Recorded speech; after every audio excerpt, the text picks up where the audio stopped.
Now then, welcome back to the Utopia³ server, and I'm back over in the overworld. As you can see, we have a few changes. Look at these. Ender.io has been updated as part of our regular updating of the pack, and I have had a few changes to make. One thing is the capacitor banks now work differently, so I've just shown you those things there. These little ins and outs, now you have to set ins and outs instead of it just being automatic, which meant that all of these needed ins and outs redoing for the bank, because I was just getting no power to my AE system. The whole AE system was dying. The whole AE system died horribly. And I just basically lost everything.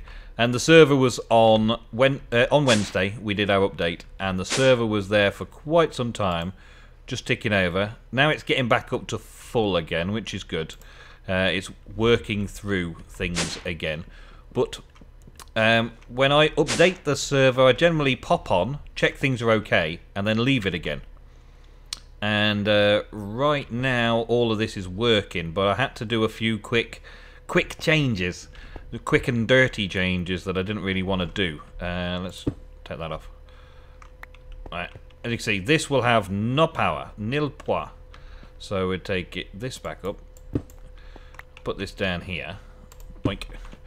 Right, now it's got full power again, but because the overall AE system went down, this AE system also went down because the chest wasn't transferring stuff around, so all my farms stopped, all of my charcoal production stopped, everything stopped, all because of the Ender.io not outputting power anymore.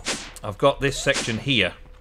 This tesseract here goes to that tesseract there. I know it's only a short distance, but it goes there into that. And that's the main controller for the entire AE system. Now, because of that, this needed an output on the bank. So underneath it now, it's got a symbol that shows output. So it outputs to the tesseract. But I didn't know that that was going to be the case, so that's like an input from upstairs. It needs an input marking up as well, so it wasn't receiving any energy, and it wasn't outputting any energy.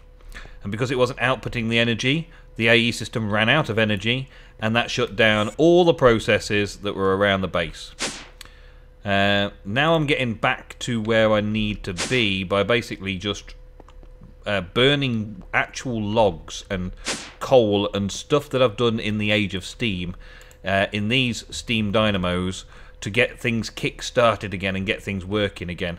And then I put this ME cable connecting this mini subnetwork to that main network in order to get the wood from the main network into the subnetwork to make charcoal, to get this going constantly to get... Oh man, it was a nightmare for about, I don't know, half an hour while I realised what was going wrong, 10 minutes while Nicholas showed me how to fix it, and then another 30 minutes while I waited to make sure everything was working properly. And one of the things I've considered is that the way I've got things set up now is possibly bad. Possibly bad. I want to change it. I want to change it all around. I've got all of this coordinating inputs and outputs into the AE system, power in and all that sort of stuff. But I realised that it's fundamentally has got some flaws in it. And I've been noticing the flaws recently. I mean, I've been using a lot of spruce wood. And when I run out of spruce wood, I have to stop my building.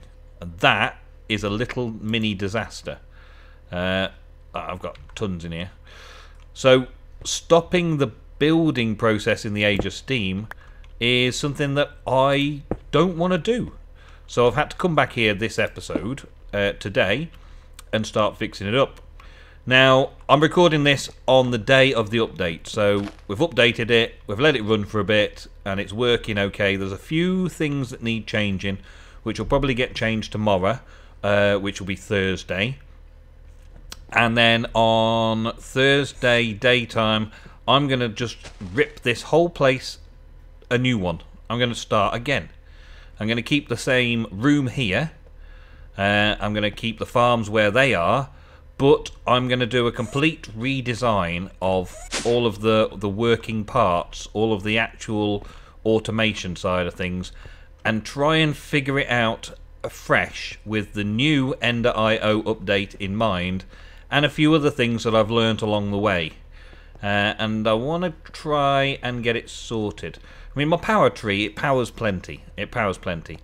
But I want to have things like lava. Well, this one's lava.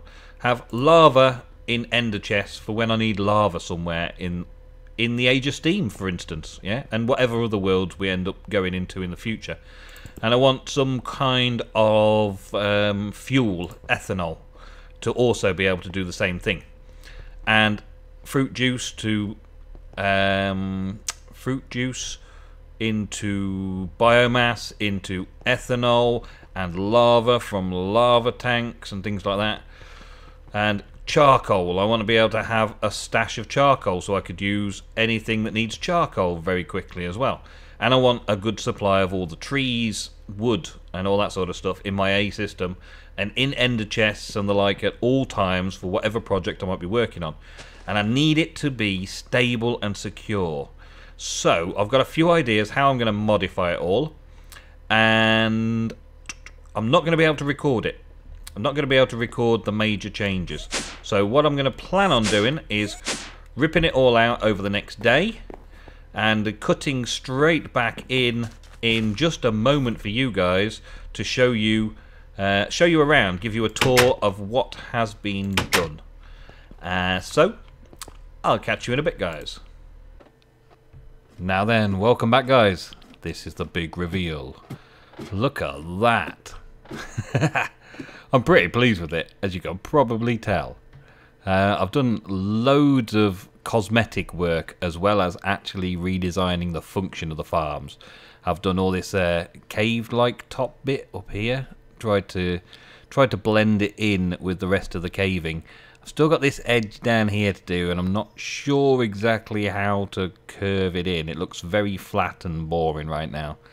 But there's this curvature of all of this lot round here that maybe I can get it to work in.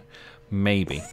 Down there you got the tanks. I think I've shown you the tanks before in a previous episode. There's going to be the lava and the ethanol, and there's the fruit juice and biomass down the other side. So there's orange and green, and we should end up with a nice colourful frontage there. Oh, that glass, man. That glass looks awesome. I've just been up there to the Tinker's Construct and smelted down some molten glass and coloured it and all that, and it looks amazing. I mean, how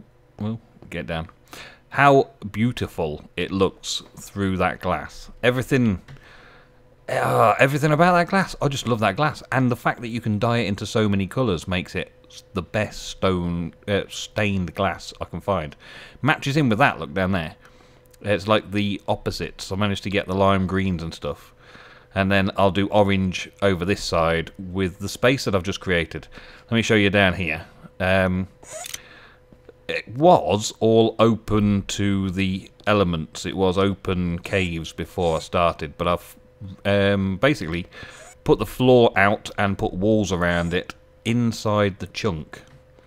The chunk boundaries are exactly where this section has been put. I marked it with that central point, and that central point a little while back to say these chunks are loaded all the time because of other things going on in my base, so I may as well expand them out under here as well. Don't think I'm gonna make that jump. Nope. I'm gonna have to fly. Where's my fly key? Oh, we just had an update. So there we go. I have to reset these things quickly. Sorry. Where's my jetpack? That's my jetpack. But where's my boots? It's hiding. There we go. First thing I click on when I check up there. Awesome. And now she'll be able to jump up and get through the hole. Yes, there we go. That's all I need them for. Just that. Just to get up and down. Haven't done anything down here. Haven't done any changes or anything with the liquids being sorted yet. The processing down here of all of this stuff is still going to happen. Still going to get the ethanol and the lava and all that and process it all underneath here. But that's not what I want to show you. This is all future stuff that's going to get sorted. I think I showed you it working before in the experimental phase, but oh well. Yeah, and check this out. Look at it. Oh man, I'm loving it. I know it's a lot of white marble right now, but just that little bit of colour here and there breaks it up. In here, I haven't really changed anything in here, other than maybe setting out the space a bit better. As you can see, the farms have turned themselves off, so that's where all the sand and everything is. I've got my little list of things that I wanted to do here. Originally, the tree farm network was supposed to be showing off the design, creating the sub-network, did all that. Self-powering, yeah, I managed to get it to do that. Ender chest to AE, yeah, I did that. Power down on full, yeah, I did that as well. But those few there, they were a bit buggy. There's a few problems that I faced when I... well, that's why I wanted to change it all around, really, because... look at that. Hey. A few problems I wanted to sort out. Wow, the glass. So many different designs I made for this glass. It's quite unbelievable how long it took me to figure this glass out. It was just straight lines at one point.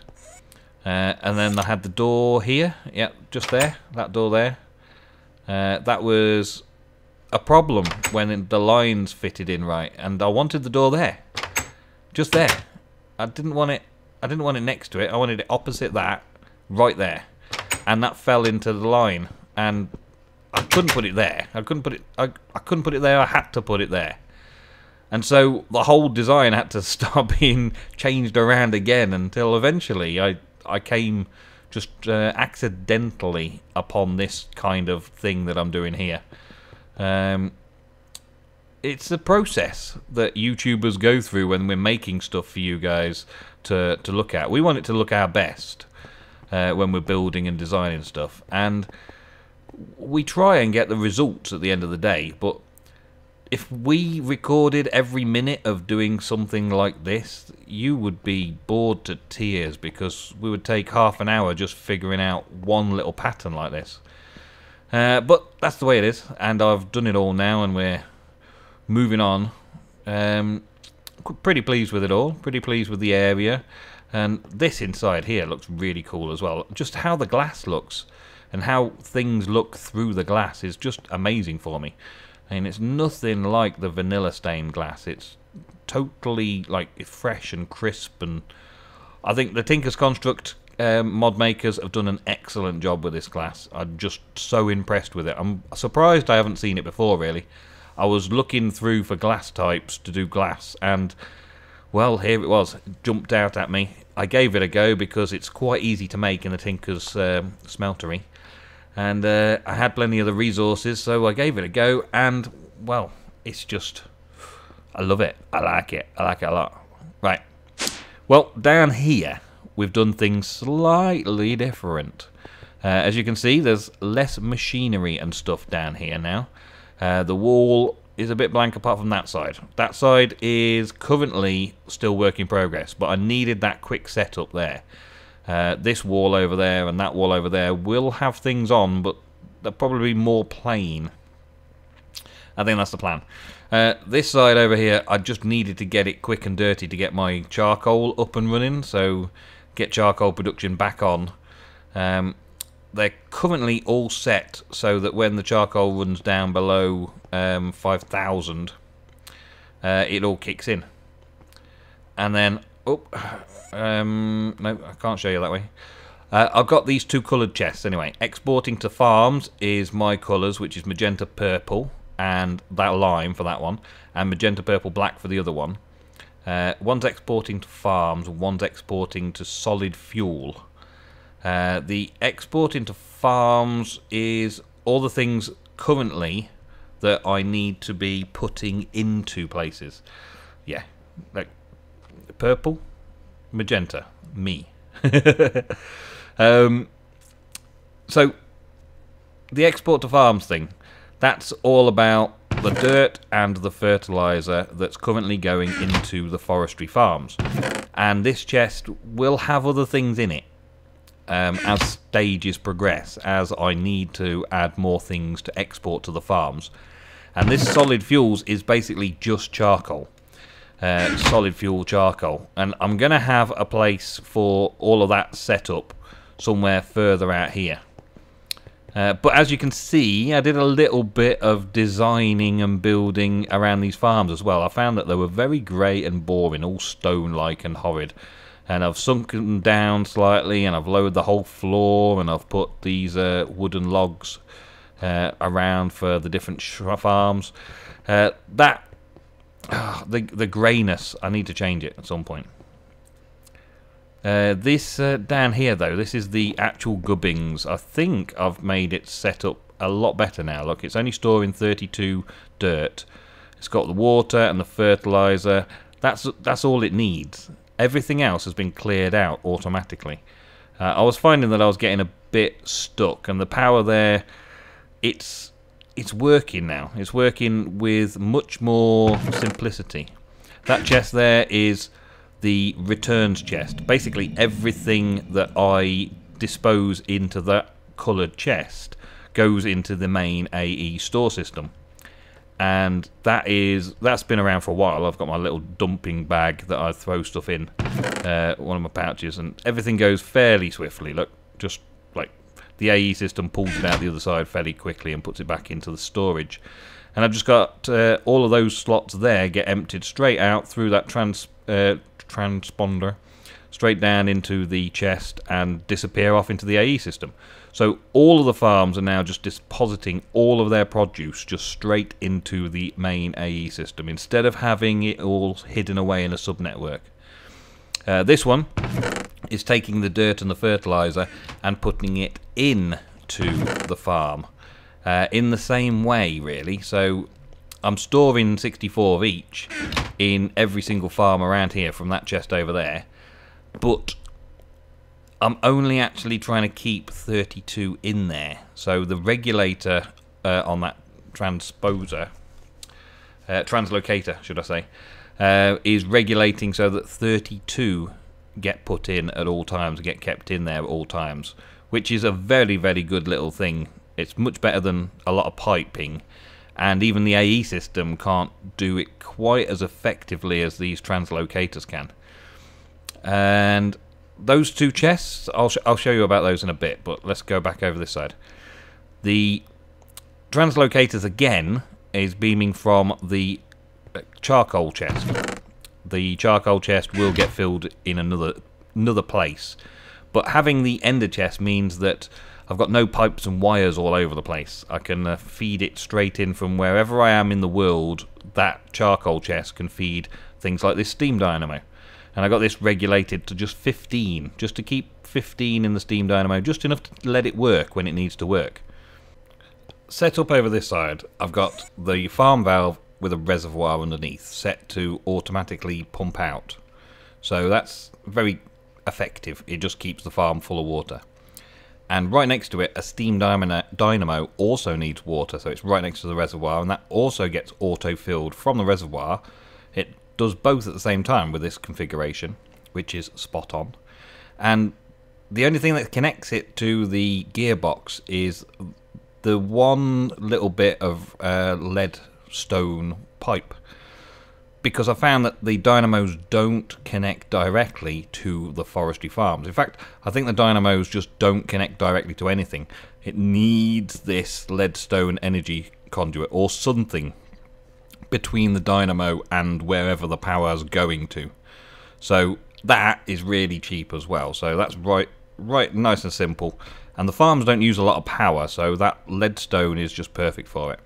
And then we've got this down here, the wireless redstone. I've started messing about with it. I've used it before on Utopia Season 1, but I've got it hooked up to turn off the engine, which I'll go and show you in a minute. So I did have a control panel on the farms, with a lever on just to turn them off manually, and I couldn't figure out how I wanted to do it, so I decided just to do them all with these wireless redstone receivers, so that I could send it a signal to turn it on and send it a signal to basically shut it back off again, which worked nicely. There's no cables anymore. There's virtually no cables going through there at all. It's all very self-contained, which means that they either run or they don't based on the wireless redstone. So these receivers over here, I've got each one of them's got their own number. So we've got the red alloy wire going up and around, and there's some breakers there as well, some micro blocks to break it up. And each one of these is numbered 1, 2, 3, 4. Yeah. So I've got them hooked up one to each farm, right? And each farm's got its own number, and they correspond to these types of wood for each of the farms out there. Nice and simple for me to remember, easy for me to work out. And at the minute you can see that this level emitter is beaming straight at that piece there, that piece of alloy wire there, and coming down to the transmitter to turn the farm on. So the level emitter is telling the farm when to turn on, and that's based on 5,000 as an amount. I might change that, but at the minute it's emitting a redstone signal when the levels are below or equal to 5,000. And that means that production of wood doesn't go over a certain amount, because it turns off automatically after that. So as you can see, the birch wood is currently on 4,050, whereas the others are over 5,000. So that third light is on, and the farm over there will be on, the birch will be on as well. There's also these switches I put on as well. So now with these switches I can automatically turn on. So let's say I wanted some extra spruce wood, it would turn on light number 2. Even though the level emitter isn't telling it to, because the block behind there is still powered by the switch, so it turns it on, which means now over here at the spruce farm you'll see activity, that it's starting to do stuff because I just turned it back on, and it'll be processing everything nice and quickly through the ender chest system and bringing everything back all wirelessly, I tell you, wirelessly farmed. And that will just keep going up while I want it to. But I should probably turn it off, really, because I don't need too much more. I am going to do lots more building with it, but let's just make sure they're all off. But I've got a manual control there, which I didn't have last time. Last time it was either all on or all off, or I could manually power 1 or 2 when I needed them. And generally I want it to be automated as much as I can. Out here I've got the interface with those two just feeding directly through a regulator into that chest to make sure there's always a stack of each in there, and next to it it's just basically putting all of the charcoal in the world. Everything that I've got in my AE system, it'll just feed charcoal into that chest forever and ever and ever and ever, and keep it as full as possible. And the best thing really about having that is when all of the AE systems got more than 5,000, not including the chest is separate. When it's got 5,000 or more, all these level emitters will stop the movement of wood. They'll stop it from hitting anything, so it'll emit the redstone signal when the levels are above 5,000. And then that will stop all of these furnaces from cooking any more wood, because it won't send it any more wood. So it'll just burn out the however many stacks are in there, and then all that charcoal will go into the system, and it works. I do want to change it all though. I do want to change all that charcoal, but for now I'm just getting all of this stuff working. I can't make that. Let me turn the boots on. Back up. Okay. Now, where the chest comes in to its own, really, is not having any of the Ender IO from down there, or AE system relying on these dynamos. So I've got all the chests here instead of feeding directly out of the AE system into the dynamos. I'm feeding from the chest into the dynamos. That means that if the AE system disconnects or something goes wrong or the power just suddenly drains through some other means, if the AE system turns off, I don't have to worry about all these engines turning off. I've still got a redstone signal up there, but right now they will be on when required to fill that up there. The redstone signal comes down with the Ender IO still. As soon as that needs some energy, it will turn the engines back on, turn the dynamos back on. And these chests, well, they just quickly beam their contents into the dynamo and keep it stocked up all the time. And the water's still the same from last time. Charcoal comes from there. It's a very simple system, and I think it probably worked out a bit cheaper than doing it all out of AE.